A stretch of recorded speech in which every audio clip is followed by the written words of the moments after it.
Magandang buhay everyone! Paano ko nga ba ginawa ang project ko? First ay nag-drawing muna ako ng pagong, then ikakat ko siya. Tapos ihuhul na ko dito sa perla. And ayan, nakat ko na nga siya. Okay, ngayon ititrace ko naman siya dito sa perla para maganda ang hubog ng ating turtle. So ayan, next, ayan, nahulma ko na siyang pagong din. Kailangan na siyang ang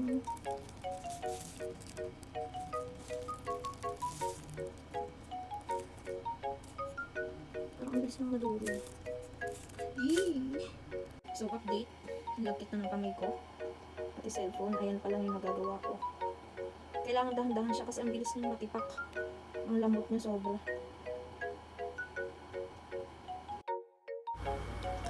At kutsilyo na nga namin ang ginamit ko kasi mahirap din palang gamitin yung carving set na binili ko sa Shopee.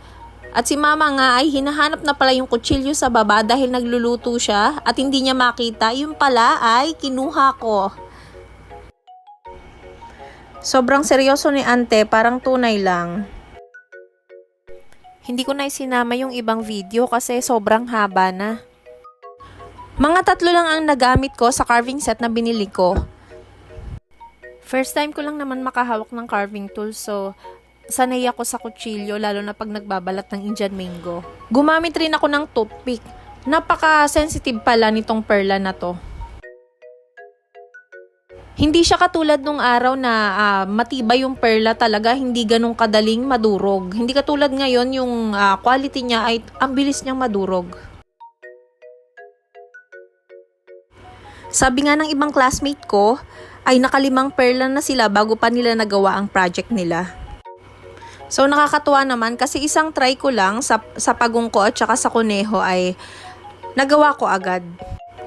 Nagkaroon man ng tipak ay maliit lang kaya hindi masyado siyang halata. Tip ko lang sa mga kapwa kong student, manood muna kayo ng YouTube bago kayo gumawa ng ganitong project. Para syempre may kaalaman na agad kayo kung paano nga ba yung step by step. Hindi ganun kadali gumawa ng soap carving. Dapat ay i-imaginein mo muna kung ano nga ba yung gusto mong mangyari sa project mo, kung anong klase yung gagawin mo. Makwento ko lang nung nakisleep over yung ate ko, nung natapos ko na yung pagong, pinagtawanan niya talaga ako. Kasi nga pang sea turtle siya, para siyang yung sa Finding Nemo. So ayun, naguluhan na naman si ante. Natagalan na naman at naantala ang aking paggawa. At dahil umorder nga pala ako sa Shopee ng mga puno, ay itinuloy ko na lang yung aking unang naisip. At dito nga ay sinimulan ko na rin si Kuneho. At 2 days nga akong walang ligo dito, naglabar lang ako. Gusto ko kasi na matapos agad, lalo na pag nasa mood ako or nasa momentum na. Wala rin kasi ako sa mood, hindi talaga ako makakagawa. Kaya itinuloy-tuloy ko na. Naka-aircon naman ako at hindi pinagpapawisan, nagpapalit rin naman ako ng panloob. Nagsabay-sabay din kasi yung mga gawain namin. May mga assignment din sa ibang teacher namin. At eto na nga, naglakad ako papunta sa aking kaibigan. At nanghingi ako ng gamitin kong pang-design. Nilakad ko lang papunta sa kanila.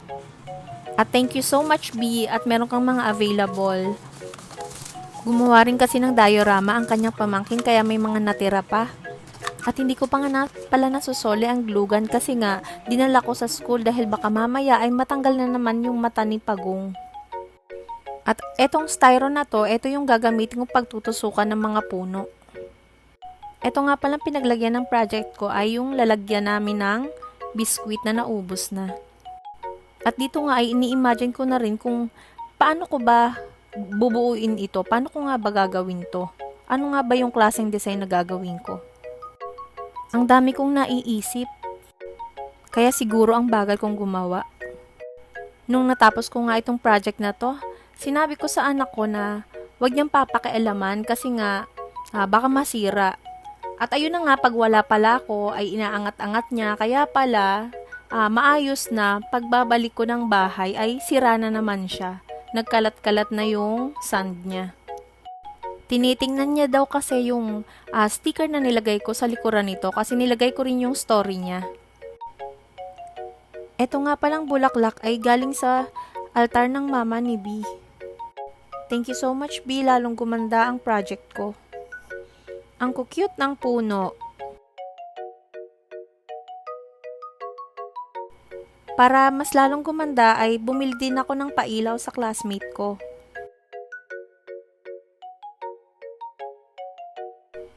At dahil ang pangit pala ng pagkakasulat ko at wala nang tinta yung aking pentel pen ay nagpa-print na din ako. Hindi kasi talagang magandang tingnan yung finish. O, tingnan nyo naman, di ba? Bumili din ako sa National Bookstore ng mata. Para naman may mata si Pagong. Ayan, hiningi ko muna kay Monkey ang mata. Ang cute, di ba? Kaso nga lang dahil soap siya ay madulas kaya laging natatanggal. Ayan o. At sobrang saya ko nga sa naging reaksyon ni ma'am sa ginawa ko, pati ng mga classmate ko. Maraming salamat po!